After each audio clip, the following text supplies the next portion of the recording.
नमस्कार, मैं दीपक शर्मा और मेरे YouTube मंच पर आपका स्वागत है। दोस्तों, क्या बीजेपी में सबसे बड़ा झगड़ा खत्म हो गया है?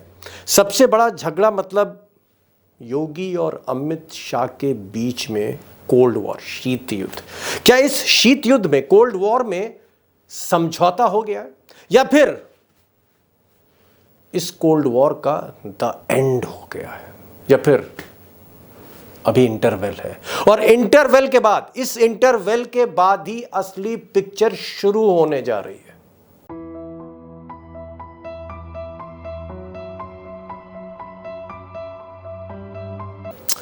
अब दोस्तों, इस वीडियो से एक चीज तो आपको भी पता लग गई होगी कि राजनाथ सामने से गुजरे तो योगी जी ने नमस्कार किया, प्रणाम किया, और जब अमित शाह देश के नंबर 2 सामने से जा रहे हैं तो योगी जी ने प्रणाम नहीं किया।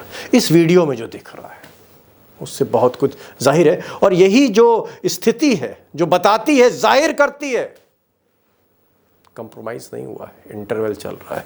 इस पर मैं बड़ा खुलासा करूंगा, जब एक्सपर्ट्स के साथ बात करूंगा बड़ा खुलासा करूंगा, लेकिन उससे पहले मैं चाहता हूं कुछ फैक्ट्स आपके सामने रखूं, सो दैट ये जो तस्वीर है, ये जो सत्ता का संघर्ष है बीजेपी के अंदर, वो थोड़ा सा और क्लियर हो, उसका ऑब्जेक्टिव क्लियर हो। और इसलिए मैं चाहता हूं कि थोड़ा सा आप गौर करें और 2 तारीख, 2 डेट्स, इनको ज़रा ध्यान से देखें। पहली जो डेट है वो है 17 सितंबर, 17 सितंबर 1950, 1950। अब ये जो तारीख है पुरानी तारीख है, मैंने इसलिए दिखाई, इंपॉर्टेंट है तारीख।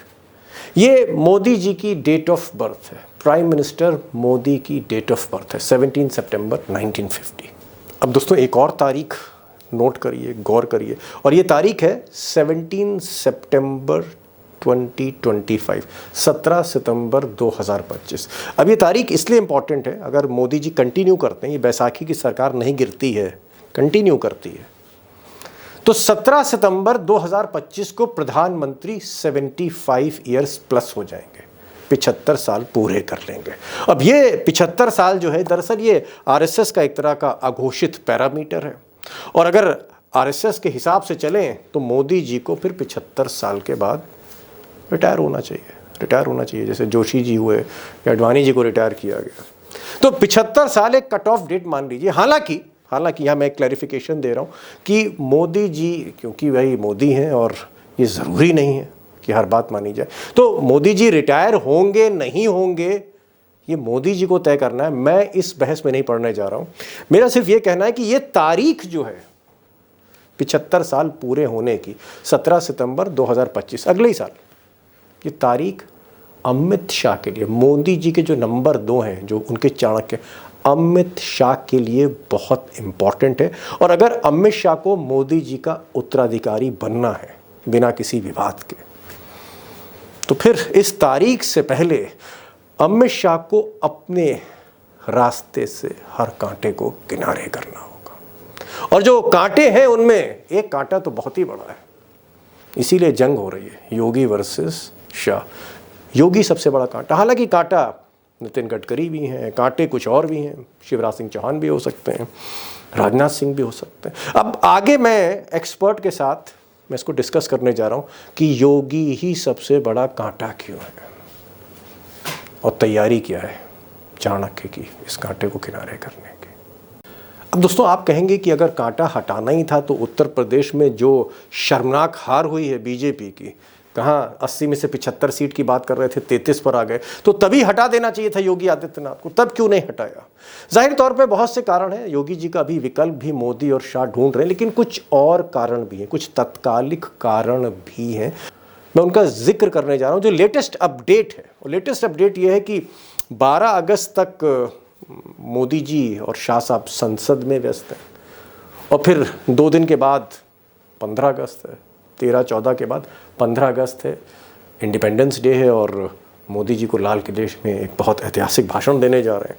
और 15 अगस्त के बाद, after 15th of August, BJP को नया अध्यक्ष चुनना है। नड्डा जी तो, उनका कार्यकाल तो बहुत पहले ही खत्म हो गया, तो फिर नया अध्यक्ष चुना जाएगा 15 अगस्त के बाद, बीजेपी का नया चीफ। और हो सकता है उस बीजेपी के चीफ के थ्रू ही खेलो उत्तर प्रदेश में। उसके बाद सितंबर और अक्टूबर का महीना है।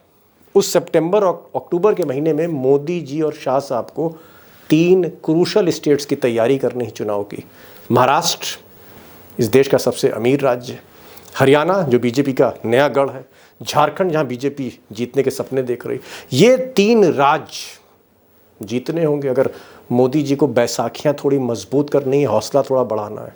तो सितंबर और अक्टूबर जो है वो इन 3 राज्यों की तैयारी में गुजर जाएगा, इसलिए ऑपरेशन यूपी नहीं हो सकता। और उसके बाद नवंबर में इन 3 राज्यों के नतीजे आ जाएंगे।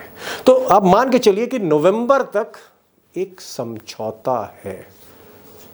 तो दोस्तों जो वजह थी समझौता करने की, या मोदी थोड़ा सा झुके या अमित शाह थोड़ा सा चुप रहे, उसकी वजह ये थी कि पहले संसद का बजट, उसके बाद फिर 15 अगस्त के बाद फिर नए बीजेपी के अध्यक्ष की तलाश, फिर चुनाव की तैयारी, फिर चुनाव के नतीजे।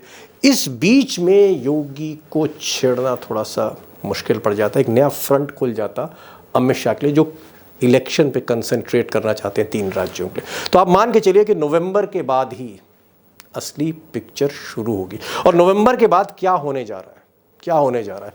क्या वाकई योगी की उल्टी गिनती शुरू होगी? क्या योगी को कुर्सी से उतार दिया जाएगा और उनकी जगह किसी और को बैठा दिया जाएगा? या योगी हटने वाले नहीं हैं, योगी के पीछे आरएसएस और बीजेपी के कई लोग हैं। क्या इतना आसान नहीं है योगी को हटाना? इसीलिए ये जो शीत युद्ध है खिंचता जा रहा है, खिंचता जा रहा है, 1-2 बरसों से खिंचता जा रहा है। और सामने धीरे धीरे वो जो तारीख है 17 सितंबर 2025 वो करीब आ रही है, जब मोदी जी 75 साल के पूरे हो जाएंगे।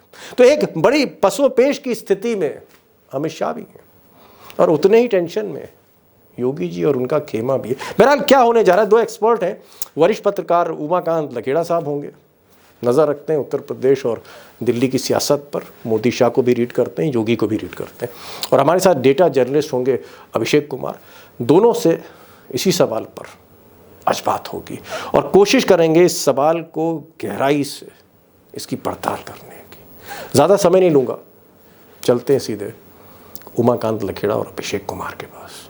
लखेड़ा साहब, मेरा जो साफ सवाल है, जो सीधा मेरा सवाल है वो ये है कि योगी वर्सेस अमित शाह की जो लड़ाई है जिसको पूरा हिंदुस्तान देख रहा है, जो उत्तराधिकार की लड़ाई है, मोदी के बाद कौन, क्या ये लड़ाई में कंप्रोमाइज हो गया है, समझौता हो गया है, या ये लड़ाई जारी है, इस लड़ाई में इंटरवल है, मध्यांतर हुआ है? देखिए, मैं बहुत सरल शब्दों में आपके दर्शकों को बता दूं कि जब दोनों सेनाएं आमने सामने होती हैं और एक टकराव की नौबत आती है, तो जो सेनापति है, दोनों सेनाओं के सेनापति में बीच में एक इंटरवेंशन होता है कि भाई ऐसा है कि इस समय मत लड़ो, दोनों तरफ से मारकाट बहुत ज्यादा हो जाएगी। तो जो सेनाएं होती हैं जो हथियारों से लैस है, वो सेनाएं धीरे वापस अपने बैरक में गई हुई है, सेनाएं वापस में बैरक में सेनाएं लौट गई हैं। और अब वो जब आएंगी, जब मौका आएगा तो पूरी साजो सामान और तैयारी के साथ आएंगे, क्योंकि जो खटास है वो खटास अब मिटने वाली नहीं है। जो गांठ बंध चुकी है मतभेदों की, वर्चस्व की लड़ाई, कब्जा करने की लड़ाई, पार्टी संगठन पे कब्जा, सरकार पे कब्जा, संगठन पे कब्जा, यूपी पे कब्जा, मुख्यमंत्री को हटाना, चढ़ाना, बिठाना और फिर उनको हिला हिला के देखना कि इसने पैर तो नहीं जमा लिए, ये ज्यादा दिन कैसे जम गया है। अब ये देखिए कि गुजरात लॉबी ने सबसे पहले उत्तर प्रदेश में जैसे ही इनको योगी आदित्यनाथ को मुख्यमंत्री बनाया, आनंदीबेन पटेल को गुजरात से लाके उनकी छाती पे बिठा दिया। तो ये क्यों बिठाया? गुजरात लॉबी ने जो खेल किया उनके आगे आ रहा, जो उन्होंने किया था, जो उन्होंने गड़बड़ किया वो आगे आ रहा था। क्योंकि देखिए उत्तर प्रदेश में बहुत सारे नेताओं ने बोला, एक नहीं दसियों नेताओं ने बोला कि गुजरात के उद्योगपतियों ने उत्तर प्रदेश के सारे ठेके कैप्चर कर लिए हैं, जमीनें कैप्चर कर, उत्तराखंड तक कैप्चर कर लिया। तो मेरा ये कहना, ये मानना आपको कि ये सारी चीजें कुछ दिन के लिए, सिर्फ कुछ महीने का इंतजार है, ये लड़ाई फिर शुरू होगी।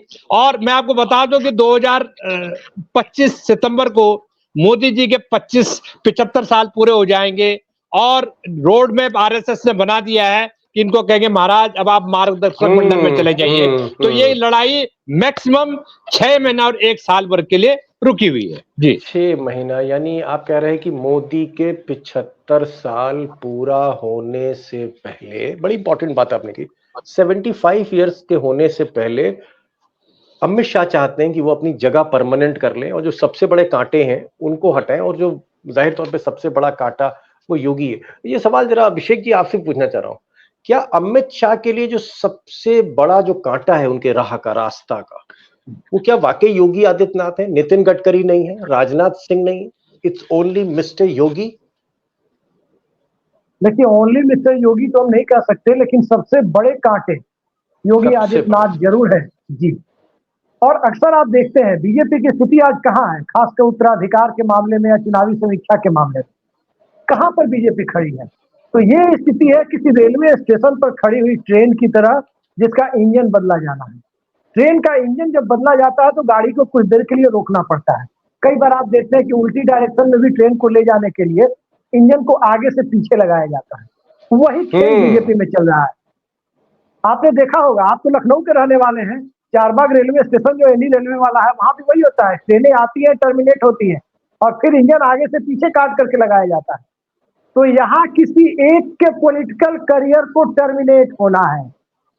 ओहो, योगी आदित्यनाथ हो या अमित शाह व्यक्ति को, ओके ओके, एक व्यक्ति को पीछे हटना पड़ेगा, योगी आदित्यनाथ या अमित शाह, ये आप कहना चाह रहे हैं जी। और ये पीछे, इस बार जो पीछे हटा वो गया। ये राजनीतिक तौर पर तय मानिए कि जो भी इन दोनों में से पीछे हटा वो गया, और दोनों अगर बने रह गए तो एडवांटेज योगी आदित्यनाथ है, एडवांटेज अमित शाह नहीं है। अमित शाह साहब के व्यक्तित्व में वो अट्रैक्शन नहीं है जो योगी आदित्यनाथ में है। उनके साथ चुनावी हिंदुत्व का वो ग्लैमर नहीं जुड़ा है। अमित शाह प्रबंधन के आदमी है और प्रबंधन में मैनेजमेंट के आदमी है। मैनेजमेंट का आदमी कभी भी चेहरा नहीं हो सकता। आरएसएस इस बात को बखूबी जानता है कि अटल बिहारी वाजपेयी से जितने मतभेद रहे हों, अटल बिहारी वाजपेयी ही चेहरा हो सकते हैं जी, वो गोविंदाचार्य नहीं हो सकते। जी जी, लखेड़ा साहब, एक सवाल और आ रहा है। आज मेरी कुछ बीजेपी कवर करने वाले रिपोर्टर्स से बात हुई और खासकर बीजेपी पार्टी के भीतर के एक आध लोगों से भी, सूत्रों से बात हुई। उनका ये कहना है कि मोदी और शाह अभी चाहते हैं कि 12 अगस्त तक ये संसद का सत्र खत्म हो जाए, उसके बाद 15 अगस्त को मोदी जी को लाल किले से भाषण देना है। तो भाषण देने के बाद फिर वो बीजेपी का अध्यक्ष बनाएंगे। नड्डा साहब की जगह किसी अपने आदमी को बनाने की कोशिश हो रही है, वो देवेंद्र फडणवीस हो सकते हैं, कोई भी हो सकता है, हम वो स्पेकुलेट नहीं कर रहे। तो मोदी जी फिर अध्यक्ष बनाएंगे और जब अध्यक्ष बन जाएगा, नड्डा की जगह जिसको भी वो बैठाएंगे, वो फिर ऑपरेशन यूपी शुरू करेगा। यानी योगी के अगेंस्ट जो कुछ भी होना है, अमित शाह फ्रंट पर नहीं आएंगे, मोदी फ्रंट पर नहीं आएंगे, किसी के थ्रू, यानी जो नया अध्यक्ष होगा भाजपा का, उसके हाथ में तलवार पकड़ाई जाएगी जी। देखिए, मैं आपको एक बात बता दूं कि ये योगी अभी जो गुजरात लॉबी है मोदी और अमित शाह में, मेरा ये कहना है कि अभी उत्तर प्रदेश में योगी आदित्यनाथ का विकल्प मोदी और अमित शाह के पास नहीं है। और अगर विकल्प होता तो 48 घंटे जो उत्तर प्रदेश में जो करारी हार हुई है, उसके 48 घंटे बाद योगी जी से खुले रूप में इस्तीफा मांग लिया जाता कि आप इस्तीफा दीजिए, आप हार स्वीकार कर लीजिए। लेकिन योगी ने इनकी सारी फाइलें बना रखी हैं कि हार की जिम्मेदारी मेरी नहीं है, आपकी है, क्योंकि टिकट आपने बांटे। मेरे को तो पूछ के टिकट नहीं दिया है, क्योंकि योगी जी ने जो लिस्ट दी थी और दिल्ली आकर के योगी जी ने इनको कहा था कि ये 38-40 लोगों को जिनको आपने टिकट दी, इनका तो मैंने नाम ही नहीं सुना कभी, कौन लोग हैं ये। और योगी जी ने पहले कि आपने टिकट दिए तो इनको जिताने की जिम्मेदारी आपकी, मेरी नहीं है। तो ये चीजें पहले से ही तय हो गई थी और योगी आदित्यनाथ अकेले नेता हैं भारतीय जनता पार्टी में, मुख्यमंत्री हैं, जिनका गाजियाबाद से लेकर के गाजीपुर तक हर जिले में उनका एक समर्थक वर्ग तैयार हुआ है। और समर्थक वर्ग क्यों तैयार हुआ है? पिछले कई सालों से उत्तर प्रदेश में एक ऐसी परिपाटी हुई कि साहब मुख्यमंत्री जी के यहाँ से टेंडर छूट रहे हैं, ठेके छूट रहे हैं, वो ट्रांसफर पोस्टिंग का उद्योग चल रहा है। मैं ये नहीं कह रहा हूँ कि ट्रांसफर उद्योग बंद हो गया योगी जी के राज में। मैं ये बिल्कुल नहीं कह रहा हूँ कि भ्रष्टाचार थानों का, ब्लॉक का, जिला अधिकारियों के अंडर में जो विभाग है, तहसील, उसका मैं बिल्कुल भी नहीं कह रहा हूँ। भ्रष्टाचार चरम पर है उत्तर प्रदेश में। इस बार किसी को अगर मुगालता है तो मेरे को कांटेक्ट करे, मैं बताऊंगा उनको कि कहां कहां यूपी में भ्रष्टाचार है। तो मेरा यह कहने का मतलब है कि लेकिन इस पर लगाम कसी गई है। मुख्यमंत्री के कार्यालय या ऑफिस से टेंडर छुड़वाने के लिए डिस्ट्रिक्ट मजिस्ट्रेट के लिए फोन नहीं जाते हैं, और ये चीजें हुई, और ये उत्तर प्रदेश में पहली बार हुई। और उत्तर प्रदेश में योगी आदित्यनाथ के प्रति महिलाओं का, हर वर्ग की महिला, मिडिल क्लास और उच्च वर्ग, जो भी शहरी वर्ग जो भी है, शहरी वोटर है, वो बड़े पैमाने पर वो योगी के नाम पर वोट दिया। मैं यूपी में गया, मैंने 20 लोगों से पूछा कि भाई ये बताइए कि आप किसको वोट दे रहे हैं? हम तो योगी को दे रहे हैं। मैंने कहा ये लोकसभा का चुनाव है, योगी को क्यों वोट दे रहे हैं? ये तो मोदी का नाम पर। कह रहा जी यहाँ तो योगी नहीं रहना है, चाहे मोदी हारे या जीते। बड़ी इंपॉर्टेंट बात है। तो मेरा ये कहने का मतलब है कि योगी मौर्य जो है, या वो पाठक जी जो है, जो इनके नंबर 2 हैं, वो जिलों के नेता हैं वो। जी, वो योगी के जो आभा मंडल है, योगी के आभा मंडल के आगे वो लोग टिकते नहीं है कहीं। जी नहीं, आपकी बात एकदम सही है। आप ये कहना चाह रहे हैं कि योगी की नीति भले ही ठोकों की नीति हो, भले ही वो हिंदू मुसलमान की राजनीति करते हो, ध्रुवीकरण करते हो, माहौल को गरमाते हो, लेकिन योगी के आगे केशव प्रसाद मौर्य या ब्रजेश पाठक या कोई और नेता, स्वतंत्र देव सिंह या फिर सतीश महाना जो स्पीकर है, या सुरेश खन्ना, जो भी लोग हैं इस वक्त बीजेपी उत्तर प्रदेश में, इसमें पंकज चौधरी का भी नाम जोड़ दीजिए, कोई भी ऐसा नेता नहीं है आज की तारीख में बीजेपी के पास जो योगी जी की कुर्सी को रिप्लेस करते। ये आप कहना चाह रहे हैं, और इस वजह से ये एडवांटेज है, और यही अमित शाह को समझ नहीं आ रहा क्या करें। एक चीज पूछना चाहूंगा अभिषेक, आपको लगता है नया अध्यक्ष जब बीजेपी का आ जाएगा 15 अगस्त के बाद जब भी, और इधर महाराष्ट्र और हरियाणा और झारखंड के चुनाव भी हो जाएंगे, फिर ये ऑपरेशन शुरू होगा? क्योंकि एक चीज बहुत इंपॉर्टेंट लखेड़ा साहब ने कही है कि मोदी के 75 साल होने से पहले अमित शाह चाहते हैं कि एक सेफ्टी उनको मिल जाए। तो समय कम है, 1 साल का समय है। आपको लगता है कि अगर बीजेपी महाराष्ट्र जीत जाती है, हरियाणा जीत जाती है, थोड़ा सा मनोबल बढ़ता है, हौसले बढ़ते हैं, क्योंकि अभी तो गुजरात लॉबी बहुत परेशान और बहुत बेहाल स्थिति में। अगर इन्होंने चुनाव जीता महाराष्ट्र का, हरियाणा का, उसके बाद the next target would be Yogi, mister Yogi Adityanath. Deepak ji देखिए, इसमें 2-3 प्री कंडीशंस है। पहला जो आप कह रहे हैं कि महाराष्ट्र हरियाणा जीत जाए, दूसरा शाह साहब की मर्जी का कोई आदमी पार्टी का वर्किंग प्रेसिडेंट और बाद में फिर वही का पार्टी का प्रेसिडेंट हो जाए, अध्यक्ष बन जाए, और तीसरा संघ का, आरएसएस का समर्थन योगी आदित्यनाथ के खिलाफ अमित शाह के स्टैंड को मिल जाए। ये तीनों चीजें जब एक साथ मिल जाएंगी तब अमित शाह साहब अपनी राष्ट्रीय महत्वाकांक्षा को आकार दे सकते हैं, उसे सेप दे सकते हैं कि मोदी जी जब 75 साल के हो जाए तो मार्गदर्शक मंडल वाली भूमिका उनके लिए तैयार हो, उनको एक ग्रेसफुल एग्जिट दिया जाए। पहली बात यह है। लेकिन फिलहाल योगी आदित्यनाथ को हटाने की जो बात आपने कही है कि मुख्यमंत्री उत्तर प्रदेश में बदल दिया जाए, इसके लिए उन्हें बाकी तीनों प्री कंडीशंस की जरूरत नहीं है। इसके लिए उन्हें जरूरत है उत्तर प्रदेश में एक ऐसे चेहरे की और एक ऐसे बहाने की। समीक्षा की बात 6 महीने 5 महीने हो जाएंगे, फिर होगा कि नहीं। अलग अलग जगहों से रिपोर्ट आई है कि तमाम चुनावी हिंदुत्व एक जगह, लेकिन पिछड़े वर्ग का, दलित वर्ग का मतदाता योगी आदित्यनाथ पर एतबार नहीं करता है, इस वजह से हमारी सीटें घटी है। इस तरह के एक ड्राफ्ट तैयार कर लिया जाएगा। वो मैं नहीं जानता, एक ड्राफ्ट तैयार कर लिया जाएगा कि इस वजह से योगी आदित्यनाथ को भी संदेश दिया जाएगा कि आपको दिल्ली में एडजस्ट किया जाएगा या कुछ किया जाएगा। और उत्तर प्रदेश में तत्काल इस सर्जरी की जरूरत है जो किसी व्यक्ति से बड़ी पार्टी है, इस तरह का नैरेटिव सेट किया जाएगा। लेकिन इस तरह के नैरेटिव को सेट करने के लिए वक्त चाहिए, क्योंकि वक्त के लिए ड्राफ्टिंग चाहिए। ड्राफ्टिंग तैयार होगी तो भले ही काम हुआ हो ना हुआ हो, लिपापोती हुई हो, लेकिन कहने के लिए हो जाएगा कि हमने इतना वक्त लिया और सारी चीजों को करीब से देखा है। जी समझ गया। आप ये कह रहे हैं कि अमित शाह की जो टीम है, जो उत्तर प्रदेश में बहुत मजबूत है, वो चाहे राजभर जैसे नेता हों या फिर संजय निषाद जैसे नेता हों या केशव प्रसाद मौर्य हों, ब्रिजेश पाठक हों, अनुप्रिया पटेल हो, ये जितने भी नेता हैं, ये सब टीम अमित शाह के हैं। और टीम अमित शाह कोई ना कोई बहाना ढूंढ के योगी को कुर्सी से उतारने की कोशिश करेगी। लेकिन लखेड़ा साहब कह रहे हैं कि योगी इतने कमजोर नहीं है, योगी कोई मोहरा नहीं है, प्यादे नहीं, उनको हटाना आसान नहीं।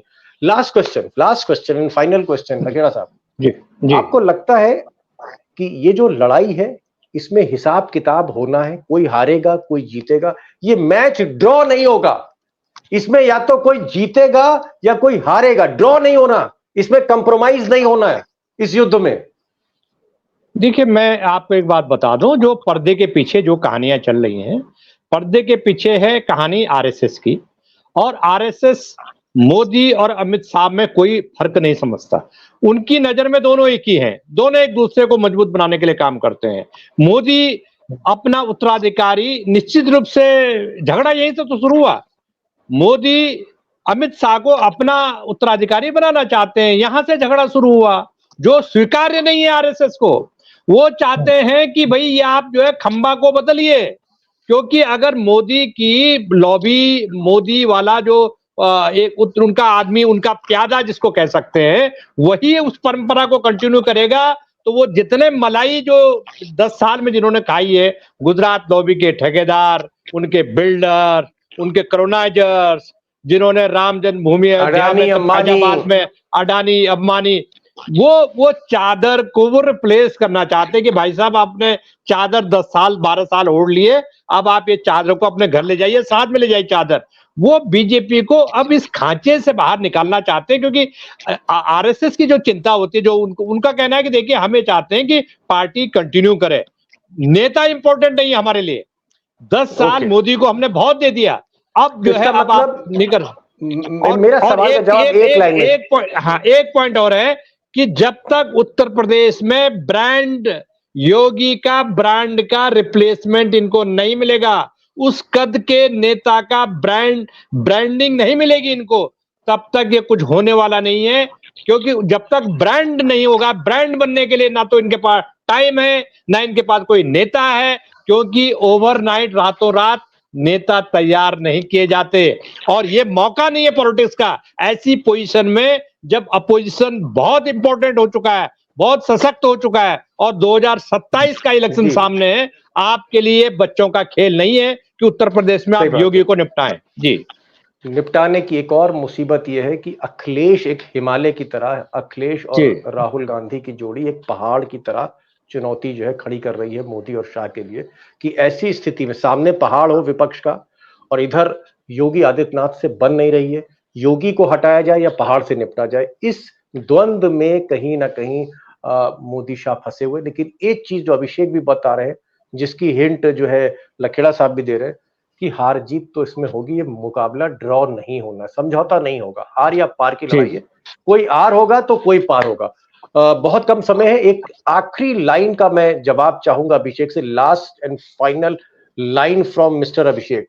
आपको लगता है हिसाब किताब दिसंबर से पहले हो जाएगा या फिर अगले बजट के बाद होगा हिसाब किताब? जी देखिए, इसमें दो बातें हैं, इसलिए एक लाइन नहीं, मैं 2 लाइन में जवाब दूंगा इसका। अगर भारतीय जनता पार्टी को लगेगा कि हरियाणा और महाराष्ट्र, झारखंड वो हार रहे हैं, तो खेल पहले भी हो सकता है, क्योंकि खेल के लिए ठीकरा मोदी शाह के सर पर ना फूटे, इसलिए कि चुनावी नतीजे अंतिम समय में मुख्यमंत्री बदलने से, योगी आदित्यनाथ को हटाने से भी नुकसान हुआ, इस तरह की रिपोर्ट तैयार करने में मदद मिले। लेकिन अगर स्लिम होप भी होगी, थोड़ी सी उम्मीद भी बची होगी कि इन तीनों राज्यों में और खासकर महाराष्ट्र जीत सकते हैं, तो चुनाव तक के लिए इस ऑपरेशन को होल्ड पर डाल दिया जाएगा। महाराष्ट्र के चुनाव तक के लिए बड़ी बात कही अभिषेक ने, कहा कि अगर अमित शाह के पास डेटा है, फीडबैक है, उनके पास सर्वे रिपोर्ट आती है कि वो महाराष्ट्र जीत रहे, वो झारखंड जीत रहे या हरियाणा जीत रहे या कोई बड़ा राज्य जीत रहे, तो वो होल्ड पर डिसीजन को डाल देंगे और जब जीत का जश्न होगा उसके बाद फैसला लेंगे, एक कॉन्फिडेंट मोदी और शाह जीत के बाद। और अगर वो हार रहे हैं तो हो सकता है पहले ही कोई ना कोई ऑपरेशन हो जाए। लखेड़ा साहब आप आए, समय आपने निकाला, अभिषेक आप आए, बहुत वैल्यूबल आपने इनपुट्स दी, बहुत सी ऐसी जानकारियां दी जो पब्लिक डोमेन में नहीं है। मैं दोनों का शुक्रिया अदा करता हूं। Thank you so much on behalf of my friends. Thank you so much for joining this program. Thank you so much.